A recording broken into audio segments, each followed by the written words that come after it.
Pessoal, na aula 15 nós vamos falar mais sobre o que é ambiguidade, né? Falando um pouquinho do português e depois nas linguagens formais, em gramáticas, né? E também vamos falar o que são gramáticas ambíguas e gramáticas inerentemente ambíguas.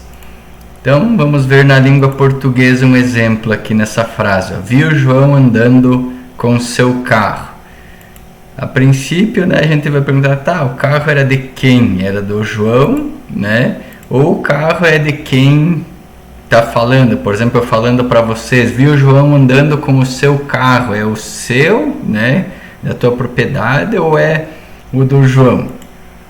Então, isso ocorre pelo uso indivíduo dos pronomes possessivos, né? Seus, minha, meu e tal. Então, como resolver, a gente tem que reescrever a frase de uma forma mais clara, né? Viu o João andando com o carro dele, viu o João andando com o seu próprio carro, viu o João andando com o teu carro, né? Essas três formas já eliminam a ambiguidade, né? E aí você sabe de quem que é o carro, né? Está direcionado ou para o João ou para a pessoa que a gente estava falando.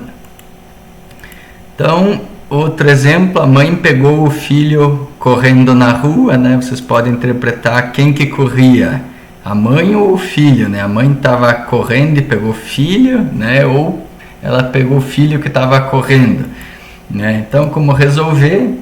A mãe pegou o filho que corria na rua, a mãe correndo pegou o filho na rua, né? E aqui um outro exemplo, né? De uma tirinha, né? Um meme.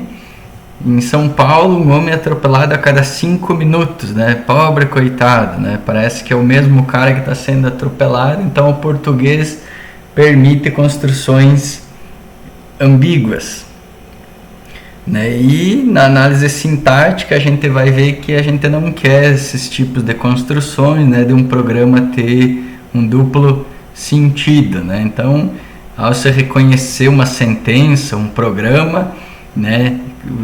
Usando uma gramática, é importante o que dada essa sentença, que vai ser composta por tokens, a gente vai ter que encontrar uma sequência de reconhecimento mais à esquerda, né, o leftmost parse, né, ou uma sequência de reconhecimento mais à direita, né, que são as derivações canônicas, para ser sistematizada, para ser algoritmizada, né, num passo a passo.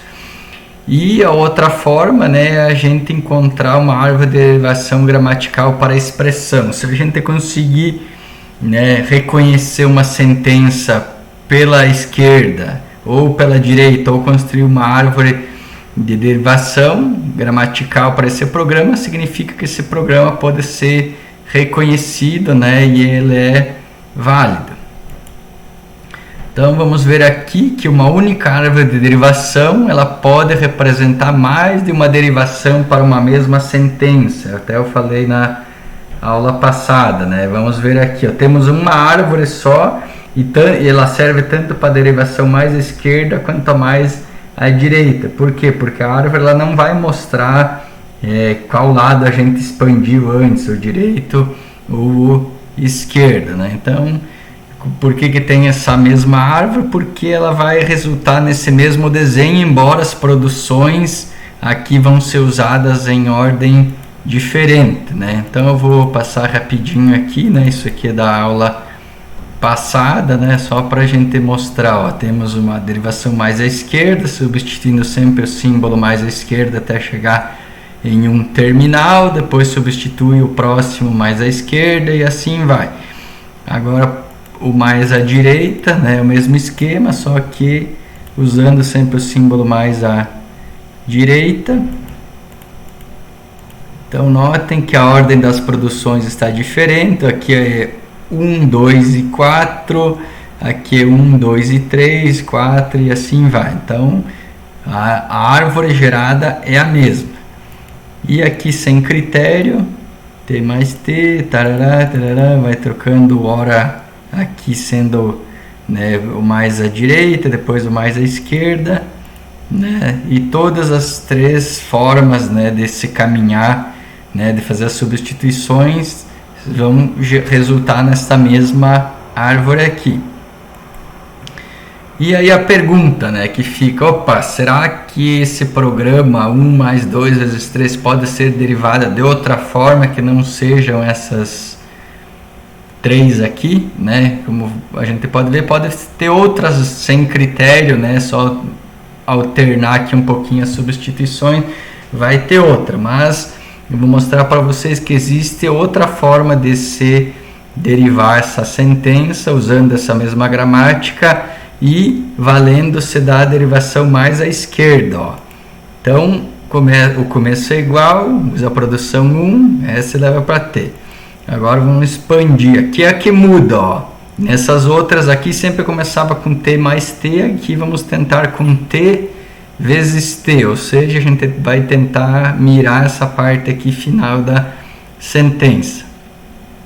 Então T vezes T, aí depois vamos expandir aqui o T que está mais à esquerda, substituir ele por T mais T, né? Tá aqui, ó, T mais T, usando a produção 2, né? Então aqui vai abrir para T mais T, ok? Então dá para ver que a gente vai conseguir chegar nesse desfecho aqui, derivar essa sentença usando outra derivação mais à esquerda, né? E aí é que mora o problema. Então, continuando, vamos trocando o símbolo mais à esquerda até chegar lá no dígito 1. Depois vamos trocando o próximo mais à esquerda até chegar no dígito 2. E vamos trocar lá o mais à esquerda, chegando até o dígito 3.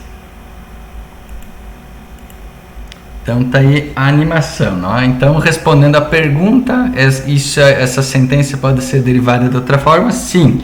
Além de usar, como eu já falei aqui, o T mais T, e depois aqui embaixo a gente usar o T vezes T, a gente inverteu. Primeiro usou o T vezes T e depois aqui embaixo o T mais T. Então tem outra derivação mais à esquerda, né? Então temos também uma outra árvore de derivação, né, para essa mesma sentença.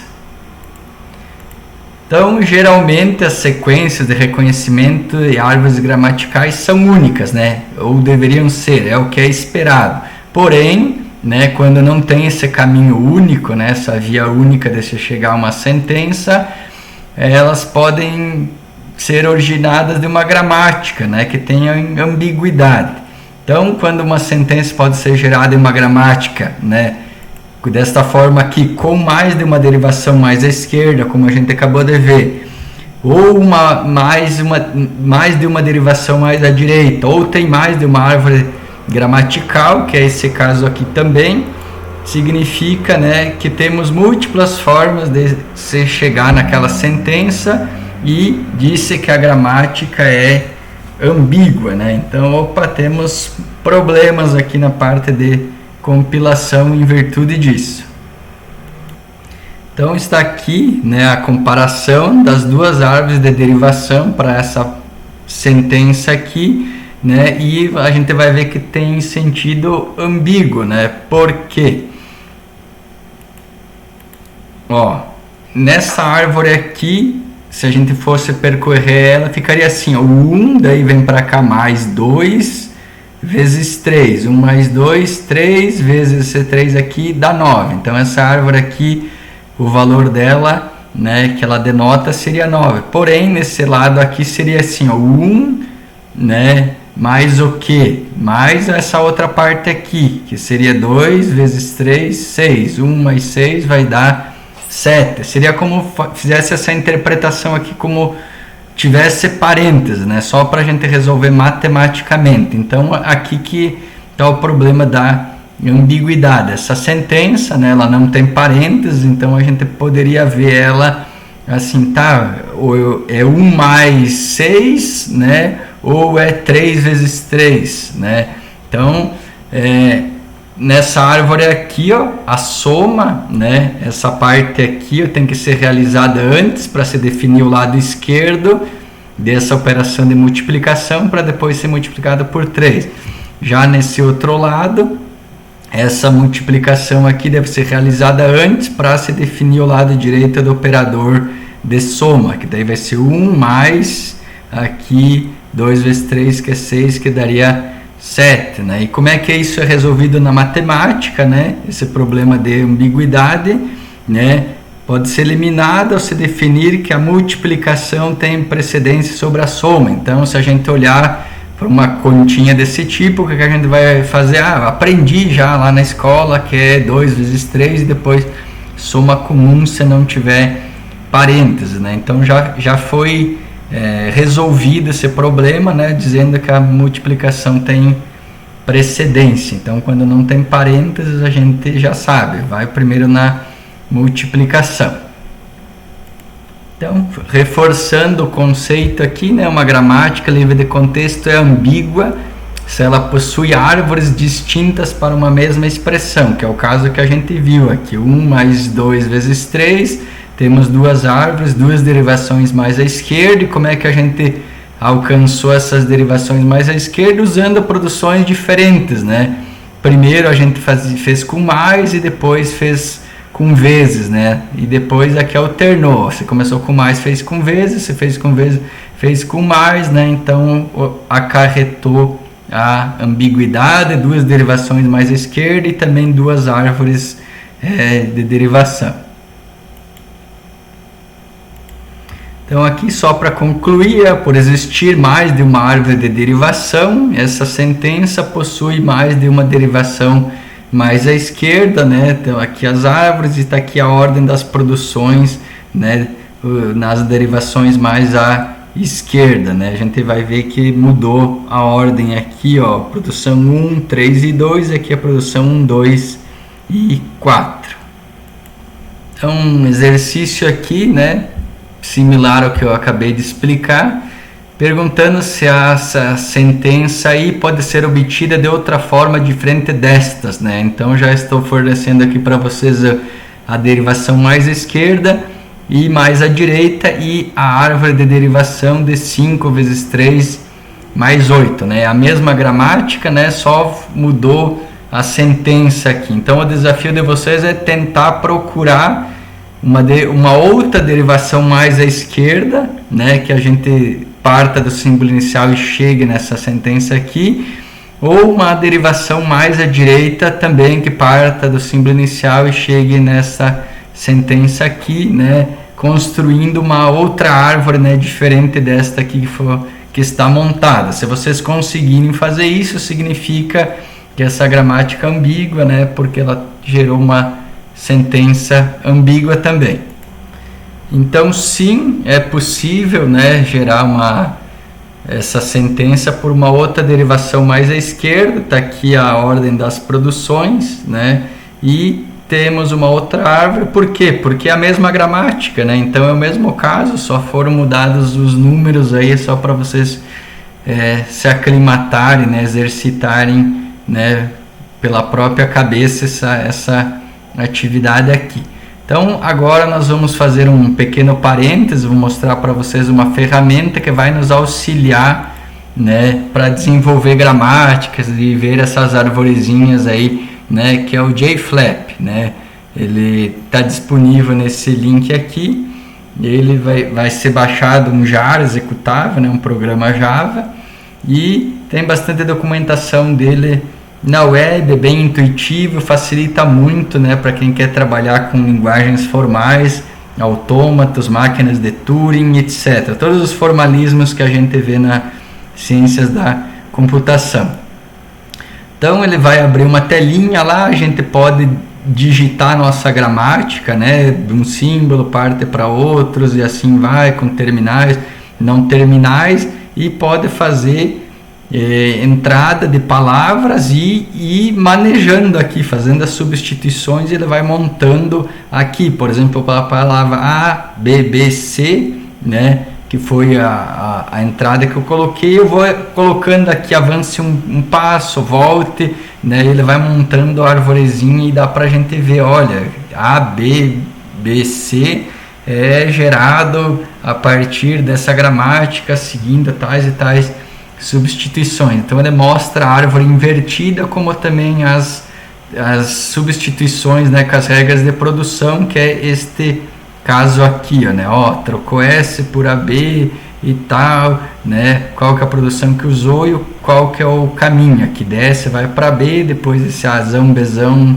trocou por Azinho, Bzinho e por aí vai. Então, essa é a forma de eu mesmo controlar as substituições. Ele tem, também dá para entrar várias entradas, né? Entrar várias entradas é bem redundante, mas ter várias inputs, né? E ele vai dizer se pertence ou não a uma determinada gramática. Ajuda bastante, gente, para a gente testar se as coisas são ambíguas, se uma gramática que a gente alterou continua funcionando e por aí vai.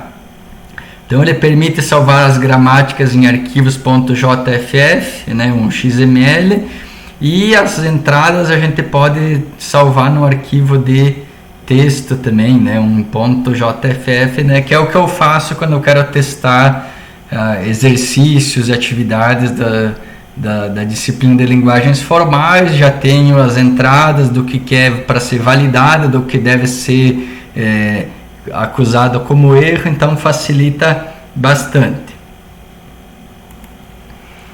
E ele permite transformar gramáticas, que é o que a gente vai estudar mais à frente nessa disciplina aqui de compiladores, né? Nós vamos ver esses problemas que tem nas gramáticas e vamos aprender a transformar elas num formato adequado, né, que consigamos suplantar, né, superar os problemas.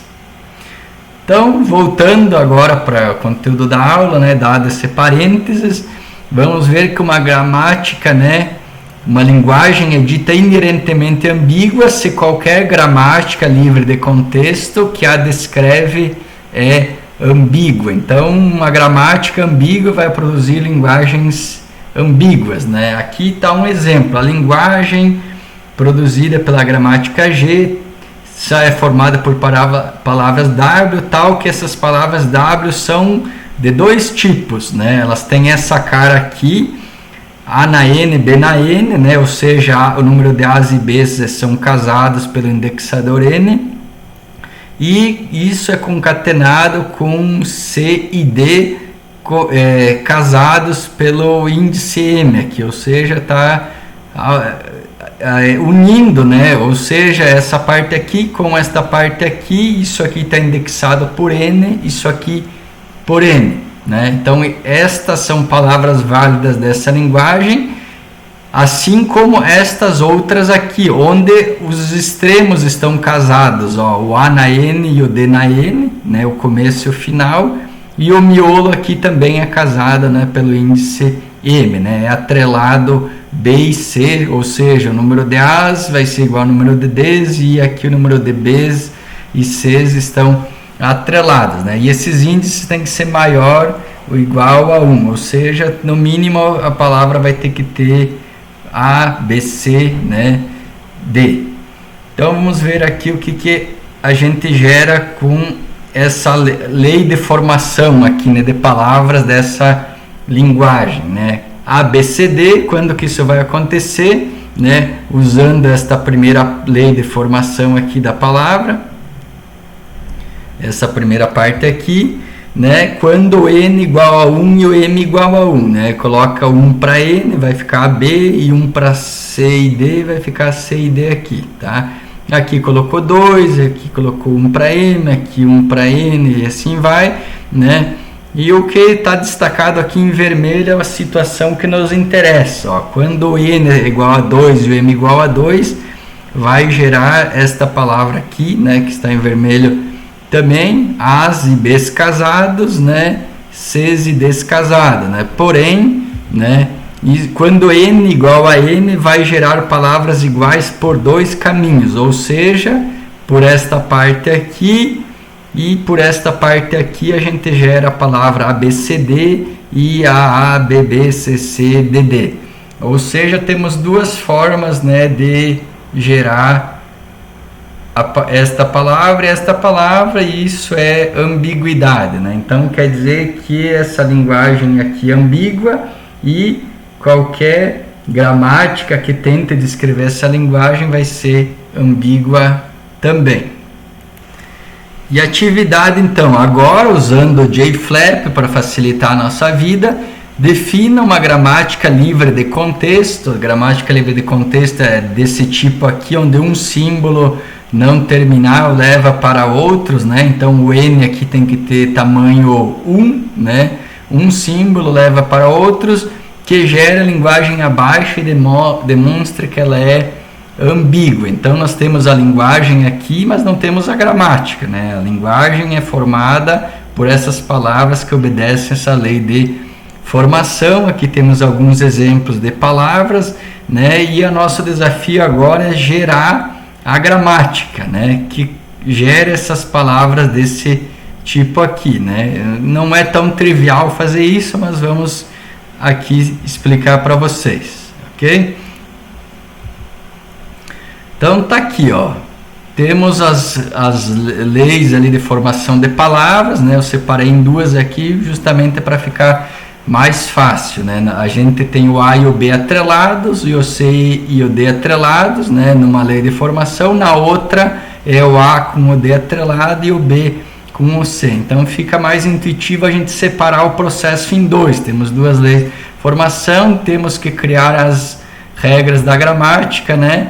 Com os extremos casados e com miolo casado e extremos casados, né? Vamos partir do símbolo inicial S. Então vamos vir para o lado esquerdo aqui, ó.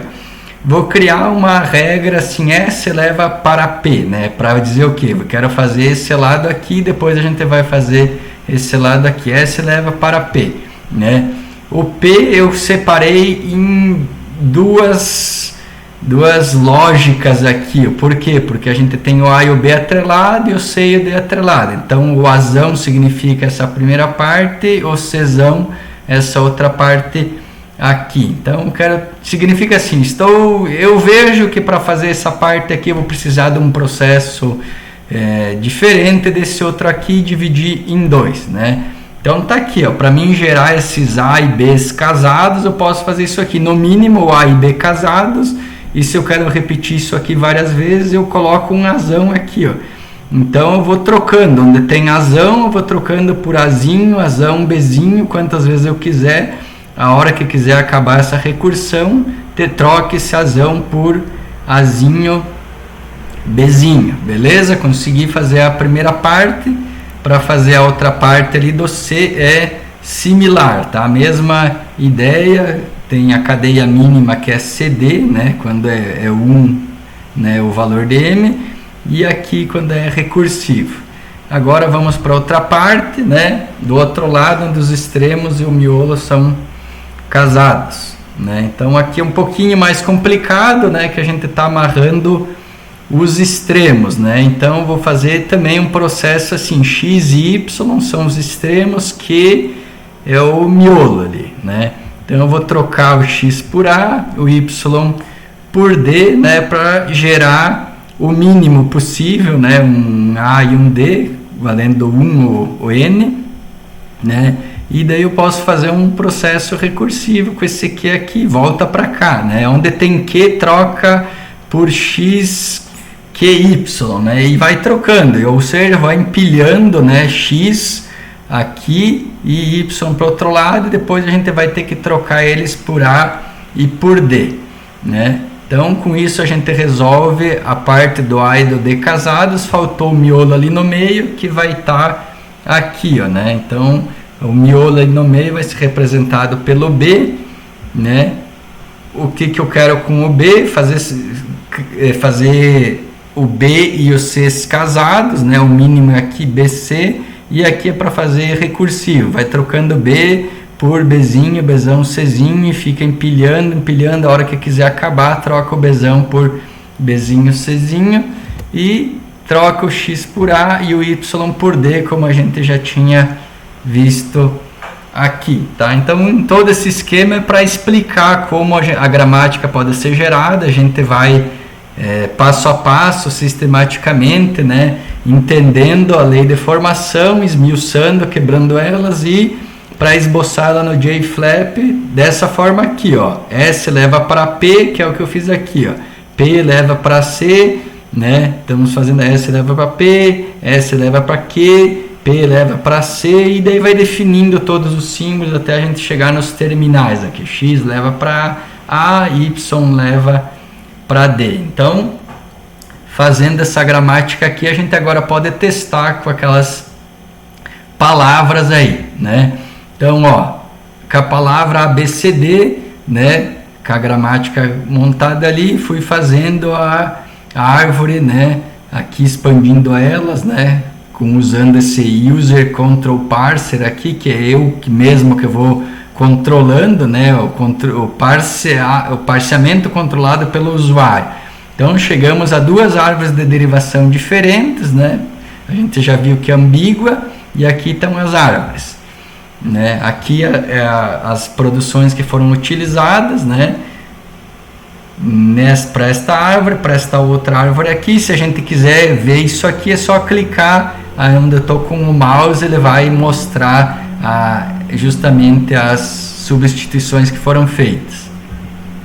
Aqui a outra sentença, que é ambígua também, né? A árvore de derivação ficou maior, né? E as respectivas produções, né? Regras de substituições que foram aplicadas para se chegar nessa árvore e nessa outra árvore aqui. E quanto à ambiguidade, né, em linguagens de verdade, né, existe um caso famoso que é o else, né, que fica pendente, né, nas linguagens de programação de verdade. Então vamos ver aqui como é que isso funciona. Temos uma gramática, né? Eu posso criar um comando, e um comando vai ter um if, alguma coisa, então faça outro comando, se não, outro comando. Posso usar um comando como C, alguma coisa, então um comando, e o comando pode ser alguma coisa que ele é um terminal, não pode ser substituído por nada, digamos, um print, alguma coisa mais básica. Então, né, a gente fazendo essas substituições aqui, usa a produção 1, né? Depois, onde tem esse C aqui, eu troco pela produção 2, que é o que? Troca onde tem C por if, B, then, C, né? Está destacado em azul ali. Depois troca aquele C por S, usando a produção 3 aqui, ó. Então, nós vamos chegar nessa sentença aqui, ó. Tá? If, B, then, S, else, S, né? Então, vai derivar aquela sentença ali que vai ficar com o else pendente, né? Vamos ficar com um probleminha de entendimento, uma ambiguidade, né, ao se ver o código. Então, esse comando aí, né, ele pode ser interpretado como isso aqui, ó, tá? CB, então, daí dentro dele um outro if e um else, né? Essa é uma interpretação. Ou essa interpretação aqui, CB, então,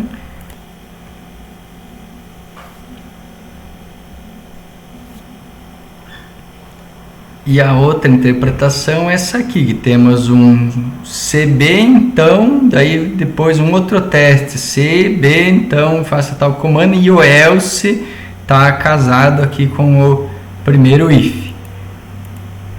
Então, tá aí o else pendente, né? O problema é esse else aqui é de quem? É desse if aqui ou é desse if aqui mais interno? Então, o que acontece nas linguagens de programação, né? Eles têm essa interpretação primeira aqui, ó, né? Resolve a ambiguidade dizendo assim, o else é do if mais próximo. Então, se a gente colocar, por exemplo, no editor aqui no Eclipse, esse código, sem estar formatado, ó, coloquei tudo na mesma linha, quando manda ele formatar, ele tem essa interpretação aqui, ó, mesmo sem usar parênteses, nada, já indentou conforme esta interpretação, e vai executar conforme isso aqui, testa o B, né, e se isso for verdade, vai testar o BB aqui, né, então já imprimi, já brinquei com esse exemplo, e ele funciona assim mesmo sem os parênteses. Então, qual que é a solução? Já adiantei aqui para vocês, a gente poderia forçar a interpretação mesmo usando, né, parênteses não, usando chaves, né, para delimitar os escopos aí dos ifs.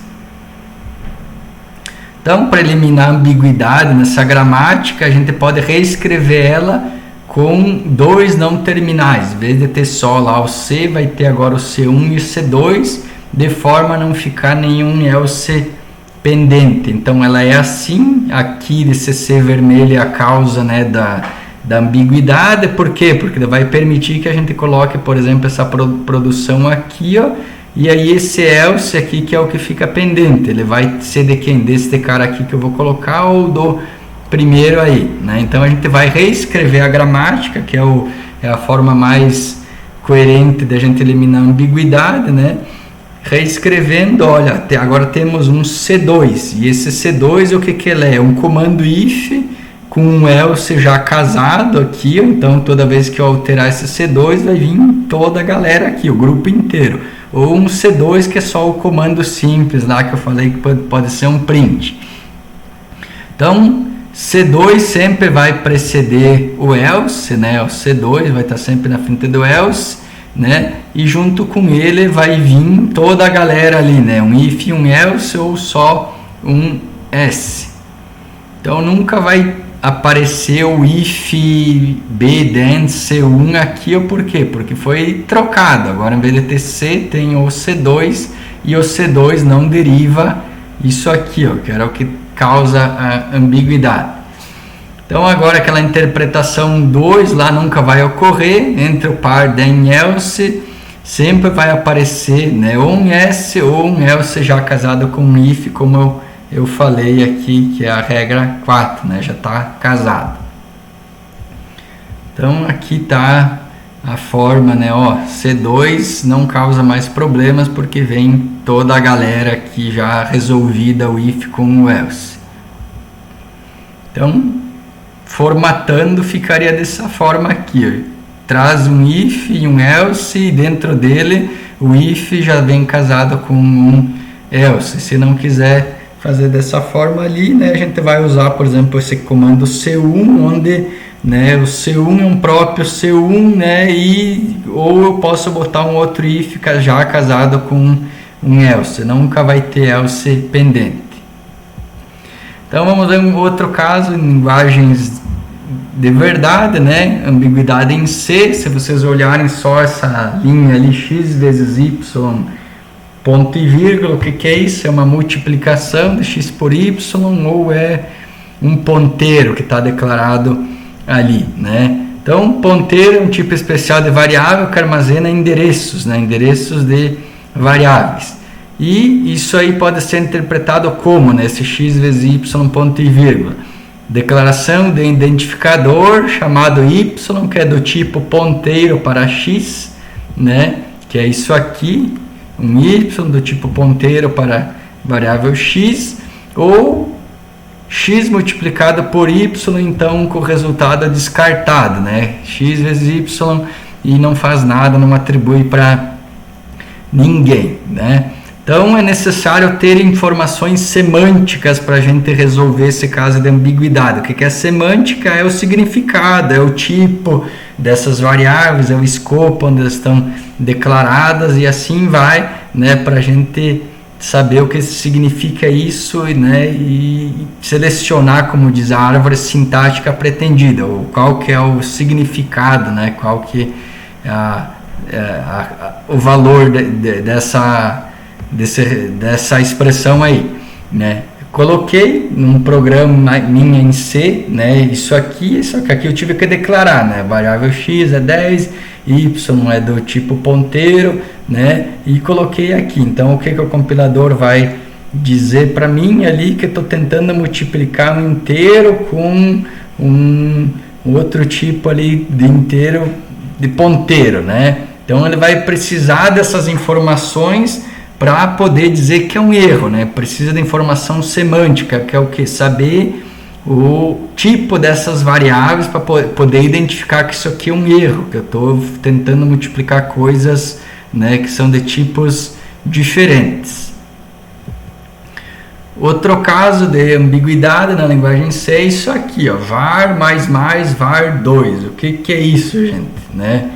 Então, o que o compilador vai dizer aqui, né? Ele vai interpretar, olha, será que está querendo incrementar var mais ou que está querendo somar alguma coisa e colocou um sinal de mais ali, o que é isso, né? Então ele supõe que é para incrementar var, né, via var mais e colocar uma vírgula para separar da variável var2. É isso que ele sugere, né? Ele não sabe o que é, o que eu estou tentando fazer aqui. Ele, olha, vamos esperar que ele está tentando incrementar var em 1 e aqui esqueceu, né, de pôr um ponto e vírgula, que é a mensagem ali que ele sugeriu. Então ali insira ponto e vírgula, o que ele diz. E aqui temos um desafio, gente. Esses exercícios são um dos mais complicadinhos de fazer, né?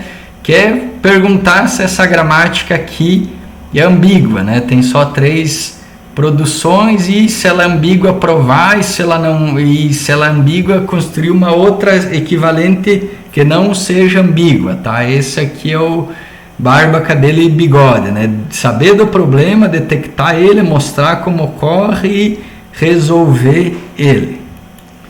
Então vamos por passos. O prove que é ambíguo. O que a gente vai ter que fazer? A gente vai ter que ir derivando sentenças, né? Como já mostrei para vocês, e ver se tem como derivar ela, a mesma sentença, por uma derivação mais de uma derivação mais à esquerda, ou por mais de uma derivação mais à direita, ou se a gente encontra mais de uma árvore de derivação. Então, indo já para os encaminhamentos, a gente vai ver que existem 2 árvores de derivação diferentes para essa sentença aí, né?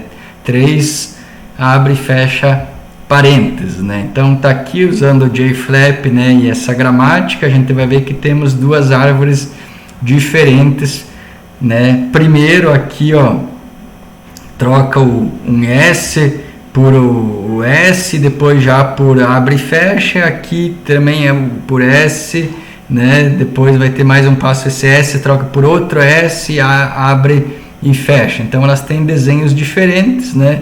Logo é ambígua. Então tá aí, né, a gramática. O problema é ocasionado nesses 2 S's aqui, porque a gente ora pode já sair derivando abre e fecha parênteses, ou pode chamar de novo, né, um S troca por 2 S's, né, que é o que acontece aqui. Um S, né, vai trocar por 2 S. Então vamos ver aqui as substituições que são feitas, né, para uma árvore, para outra. Vocês vão ver onde tem essa seta, onde que está diferente, né. Aqui usa a produção 3, S leva para SS, né. Depois a gente vai trocar o que? Esse S aqui em azul, que está mais à esquerda, por 2 S, né? O S vermelhinho lá permanece. Então seria fazer isso aqui, trocar esse S por 2 S. Então o S mais à esquerda a gente está trocando ele por 2 S, né? Usando a regra 3. Né? Depois vai usar a regra 2, né? Vai trocar o S por abre e fecha parênteses, está aqui. Depois a 2 de novo, a 2 de novo, né? E lá no outro lado, né, começa parecido, começa com a produção 3, né? Substitui o símbolo mais à esquerda, daí já usando a produção 2, que está aqui, ó, troca S por abre e fecha parênteses, troca S por abre e fecha, está aqui, troca S por abre e fecha. Então depois o outro símbolo mais à esquerda é o S, né? E depois o S. Então vamos ver que as diferenças estão aqui, ó. Aqui usou a produção 3 e 2, aqui a 2 e a 3. Então temos 2 árvores de derivação, 2 derivações mais à esquerda, logo ela é ambígua, né? Fica todo esse trabalho para a gente demonstrar, né, que essa gramática aqui é ambígua. Então tá aí, 2 derivações mais à esquerda. Então, mostrado de outra forma, né, mais explícita aqui, né, em vez do JFlap, usei a PowerPoint mesmo, fazer essa animação, né. Temos aqui as regras de produção, as ordens, né, aqui 3 e 2, aqui 2 e 3, aqui a árvore, né, originada dessas substituições e aqui a árvore originada dessas substituições aí. Então, agora a próxima etapa é a seguinte, ó, construa uma gramática não ambígua que gere a mesma linguagem. Aí que está o desafio, gente. A gente tem uma gramática, sabe aquela ambígua e tem que construir uma equivalente, ou seja, que gere as mesmas palavras, que não gere as palavras que a outra também não gerava, ou seja, que seja do mesmo poder, né, gerativo, né, e depois tentem derivar essa sentença aqui. Só vai ter que ter uma forma de se chegar até ela, né, só com uma árvore de derivação, só com uma derivação mais à direita, só com uma derivação mais à esquerda. Então identificamos, né, o que, pessoal? A causa da ambiguidade está aqui, né, nessas produções aqui, nessa produção S leva para SS, né? Por quê? Porque daqui a gente pode... O que é S? Ó, S é isso aqui, isso aqui, isso aqui, né? Essas três derivações possíveis, né? Então dá ambiguidade, por quê? Porque depois a gente pode trocar um S desses aqui, ora por abre e fecha parênteses, ou por outros dois S's, né? Então a gente pode usar ou uma produção ou outra. A gente viu que causou aqueles problemas de ambiguidade, então a gente vai tentar resolver isso delimitando aqui que esse S aqui não vai gerar mais essa cadeia SS que pode ter depois essa interpretação de derivar isso aqui ou ele próprio. Então nós vamos fazer o seguinte, ó, mantém as duas regras iguais aqui na original e vamos trocar aqui, ó, esse S por um A, e esse A vai levar para o que o S derivava, né, que ó, é o abre e fecha parênteses e o S, e não mais para esse SS aqui, tá? Então delimitamos aqui, ó, depois desse S vai ter um A e esse A é como fosse um beco sem saída. Depois daqui, deste não terminal A, ele só leva para símbolos terminais, né? Que são, né, que no caso eu abre parênteses, que está aqui e que está aqui. Não leva mais para um não terminal, né? Que nem aqui SS, ó, eu posso ficar trocando aqui, chamar o SS de novo, ou seja, né, vou ampliando, né, o meu caminho, e aqui não, nessa situação aqui o caminho é final, ó, termina aí. Então tá aqui, né, a árvore, né, expandida, né, agora usando essa gramática aqui transformada, né, e vamos tentar derivar essa mesma sentença, né. Uma gramática equivalente, ela tem que continuar gerando as mesmas palavras. Está aqui uma das palavras, essa aqui, né, ela não pode reduzir o poder da gramática original, tem que manter igual, né. Então para essa sentença aqui tá válida. Então por isso que é importante a gente usar o JFlap. Para quê? Para montar um arquivo TXT com as entradas válidas, as que tem que ser invalidadas, e testar na gramática original e na gramática equivalente que a gente gerou, certo, gente? É um baita de um desafio, né? Tem que, como eu falei, identificar o problema, né, resolver ele, construir algo similar e que continue funcionando. Aqui, o outro exercício para definir uma gramática que gere a linguagem abaixo, e para vocês demonstrarem que ela é ambígua, né? Com uma aula sobre ambiguidade, é claro que ela é ambígua, né? E o trabalho de vocês não vai ser em vão. Então é um caso similar aqui, onde temos palavras formadas por A, B e C, sendo que existem correlações entre os índices, aqui entre o I e o J e o K. Todos têm que ser maior ou igual a 1, e o I tem que ser igual a J ou o J igual a K, ou seja, tem que ser casados, né, o A com o B, o número de A's e o número de B's, ou casados o número de B's com o número de C's. É similar àquela atividade que eu já mostrei para vocês ali, que tinha gramática ambígua. Então, como é que se constrói a gramática, né? Quebramos ali a lógica, olha, tem que construir palavras desse tipo, e essa parte aqui livre, e depois esta parte aqui casada, e essa parte inicial livre, né? Então, é o que vai ser mostrado aqui. Separei em duas cores, né? A verde e a vermelhinha ali, né? Então temos aqui uma parte para gerar A e B casados, vai ser na produção B, e nessa outra parte aqui, né, o C livre. E no outro lado aqui também, né, vai ter a parte do B e C casados e o A livre, né? Então não é difícil depois que a gente estabelece essas primeiras definições, né? Depois vai ver como é que eu gero um monte de Cs livres. Assim, C chama Czão Czinho, né? Fica repetindo, trocando, chega uma hora que troca esse Czão por Czinho. Como é que gera As e Bs casados? Assim, A, Bzão, Bzinho. Então toda vez que aparecer um Bzão, eu vou trocar por Azão, Bzão, Bzinho, até que eu não queira mais e troque esse Bzão por Epsilon.